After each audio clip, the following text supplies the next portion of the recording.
big t-shirt Billy. Watch on my wrist, but I want that. Niggas talk crazy when I pull up in sight.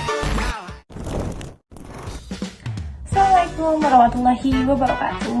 Halo semuanya. Kita dari kelompok 3, kita akan mempresentasikan sesuatu yang menarik nih. Jadi kalian tonton sampai habis ya, and watch out.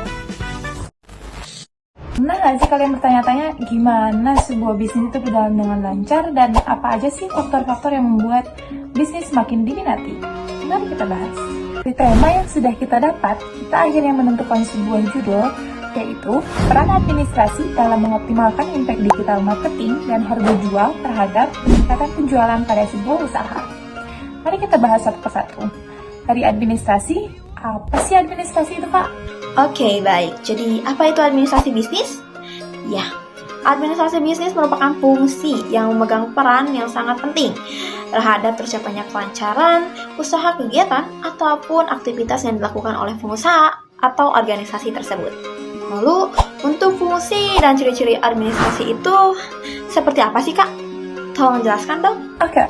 Untuk fungsi administrasi itu sendiri, yaitu ada 6. Yang pertama, yaitu planning. Yang kedua adalah pengorganisasian. Ketiga adalah staffing. Yang keempat ada directing atau pengarahan. Yang kelima ada coordinating atau koordinasi. Yang adalah reporting. Dan untuk ciri-cirinya sebagai berikut. Adapun pengertian bisnis adalah proses pertukaran barang dan jasa dengan tujuan untuk menghasilkan keuntungan. Yuk kita bahas ruang lingkup bisnis. Ada apa aja sih? Dalam ruang lingkup bisnis butik, yang pertama ada produksi atau production. Nah, produksi ini dalam dunia butik berarti kita memproduksi sebuah fashion atau baju untuk kita jual. Kedua, ada distribusi atau distribution. Ini adalah aktivitas untuk mengirimkan produk ke konsumen.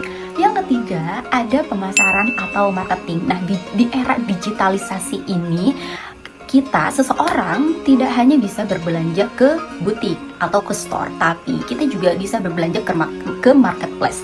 Nah, apa sih yang bisa butik lakukan untuk mengidentifikasikan produk, keinginan konsumen seperti apa? Nah, dilakukanlah digital marketing. Keempat, ada keuangan atau finance. Nah, ini adalah kegiatan untuk mencari dana yang kita butuhkan untuk melaksanakan kegiatan dagang. Yang kelima adalah sumber daya manusia. Jadi yang namanya bisnis kita nggak bisa bekerja sendiri. Pastinya yang kita butuhkan dan yang utama adalah mencari tenaga kerja. Dan yang keenam ada manajemen dan administrasi. Ini penting banget dalam bisnis untuk mencapai tujuan bisnis tersebut. Di dalamnya ada pengorganisasian, pengarahan dan lain-lain. Oke, kita masuk ke fungsi bisnis. Yang pertama adalah manajemen operasi. Ini adalah fungsi utama dalam bisnis. Nah, manajemen operasi ini mencakup seperti produksi, pengiriman barang, manufaktur, dan pengadaan. Selanjutnya ada fungsi pemasaran, bertanggung jawab untuk semua kegiatan penjualan dan jasa perusahaan. Adapun fungsi keuangan bertanggung jawab untuk mengelola keuangan perusahaan seperti kas, investasi, dan pengeluaran perusahaan.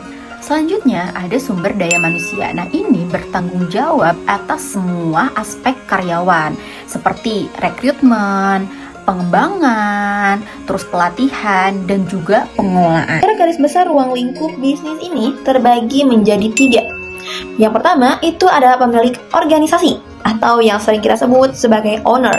Para pemilik organisasi ini adalah mereka yang secara historis maupun hukum dinyatakan sebagai pemilik akibat adanya pernyataan modal, ide, ataupun berdasarkan ketentuan lainnya.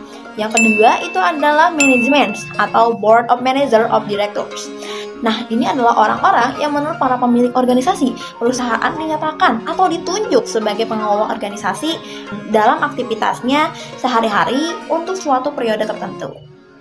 Dan yang ketiga itu ada para anggota atau para pekerja yang disebut employers.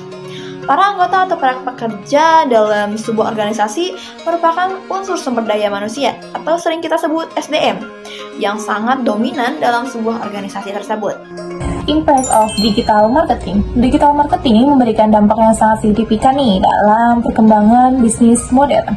Melalui digital seperti media sosial, marketplace, usaha-usaha itu dapat menjangkau konsumen-konsumen yang lebih luas dan biayanya lebih efisien tentunya. Selain itu, digital marketing mempermudah interaksi dengan pelanggan dan konsumen dan meningkatkan brand awareness serta membantu perusahaan menganalisis kebutuhan-kebutuhan pasar melalui data-data.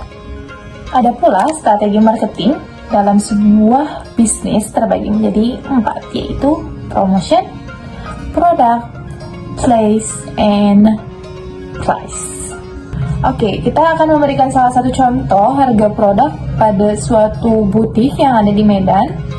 Karena harga jual itu adalah penentu atau faktor seorang melakukan pembelian. Mari kita lihat salah satu contoh tabel peningkatan penjualan butik di Medan. Dengan mengimplementasikan peran administrasi pada penjualan secara digital dan menentukan harga jual yang pas sehingga menunjang penjualan yang lebih lagi pada butik tersebut. Kita bisa lihat di tabel selama periode 2009 hingga 2011 penjualan butik secara online terus mengalami peningkatan setiap semesternya. Kenaikan tertinggi terjadi pada semester 5 sebesar 23%, sedangkan kenaikan terendah terjadi pada semester 6 sebesar 6,25%. Secara keseluruhan, penjualan butik meningkat sekitar 77% dalam 3 tahun, menunjukkan pertumbuhan yang stabil berkat strategi harga jual dan promosi digital. Lanjut ke skema interaksi. Nah, ini meliputi faktor internal, faktor eksternal, dan faktor pengaruh atau influencer. Faktor internal itu berfokus pada organisasi itu sendiri, seperti kapasitas produksi, ada juga kualitas produksi, SDM dan manajemen, keuangan, dan inovasi produk itu sendiri. Adapun faktor eksternal, nah faktor eksternal ini berfokus pada lingkungan dan kondisi pasar.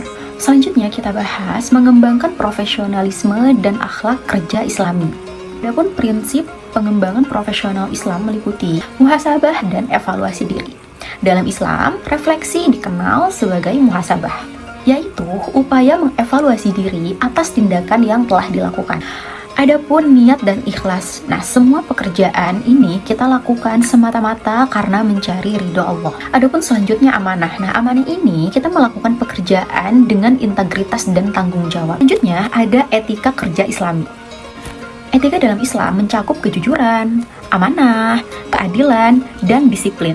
Prinsip-prinsip ini menjadi kerangka kerja untuk membangun budaya yang harmonis dan produktif. Selanjutnya, bertawakal dan berserah diri. Seorang profesional muslim setelah melakukan semua yang terbaik, akhirnya kita dianjurkan untuk bertawakal dan berserah diri kepada Allah. Jadi, atas semua keterbaikan yang sudah kita lakukan, hasilnya kita pasrahkan semuanya kepada Allah Subhanahu wa Ta'ala. Selanjutnya, kita masuk ke strategi pengembangan profesional Islam.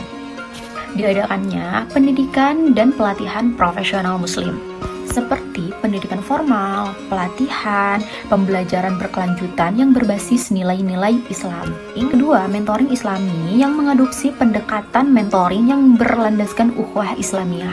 Yang ketiga, ada etika dalam praktik profesional, etika kerja Islami seperti jujur, disiplin, dan menghormati waktu. Harus menjadi pedoman utama dalam aktivitas profesional.